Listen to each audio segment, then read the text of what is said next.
ఇప్పుడు గత ప్రభుత్వం మీద ఒక డెఫినెట్ గా ఒక బదనాం బరాబర్ ఉన్నది. నిజంగా కూడా 3 గంటలు గదరన్నని బయట కూర్చోబెట్టిరు అనేది జనానికి బాగా ఎక్కింది కదా.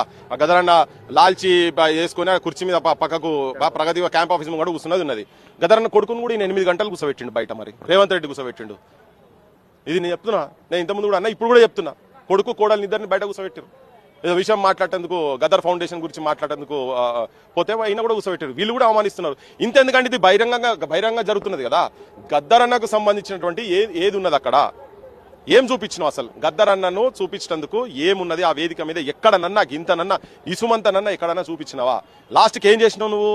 గద్దరన్న ఏ పేద ప్రజల పక్షాన ఉండి సాహిత్యం రాసిండో, పాట వాడిండో, రిక్షోల మీద వాడిండు, ఆర్టీసీ డ్రైవర్ల మీద వాడిండు, కండక్టర్ల మీద వాడిండు, పేదోని మీద వాడిండు, గుడిసెలుంటోని మీద వాడిండు, అందరి మీద వాడిండు కదా. ఆ గుడిసెలు కూలగొడుతున్నావు కదా నువ్వు. పోయి వెలుగుమట్ల నువ్వు చేసింది ఏంది? గుడిసెలు. ఇలా గద్దరన్న కనుక బతికి ఉండేది ఉంటే ఆ వెలుగుమట్ల కాడ కూర్చొని ఇల్లు కట్టించాక బయటికి రాకపోవచ్చు.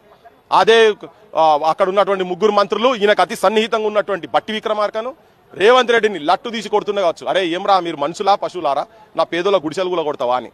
ఒక దిక్కు ఆ పని చేసుకుంటా, ఒక దిక్కు ఇక్కడ కుమ్మెరల చంటి పాపను కాలుతో తన్నోని మీద కేసు ఉండదు. ఇది నీ రాజ్యం, నీ పాలన గిదా? నీ పాదము మీద పుట్టుమచ్చనై చెల్లెమ్మ, తో బుట్టు రుణం తీర్చుకుంటునే చెల్లెమ్మ అని చెప్పని పాట రాసి పాడినోడు గద్దరన్న. ఆడ కూర్చొని ఆ పాటలు పాడుతుండే కావచ్చు. ఆ కుమ్మెర కాడికి పోయి వాళ్ళ దగ్గర పోయి అక్కడ కూర్చొని నగరకరణలో పోయి కూర్చొని పాటలు పాడుతుండే కావచ్చు. గద్దరన్న సాహిత్యాన్ని అసలు ఏం కనబడ్డది ఆ స్టేజ్ మీద? అన్ని 3rd క్లాస్ లోఫర్ గాన్లు పాడుకునే పాటలు పాడిరు ఆ వేదికల మీద మొత్తం.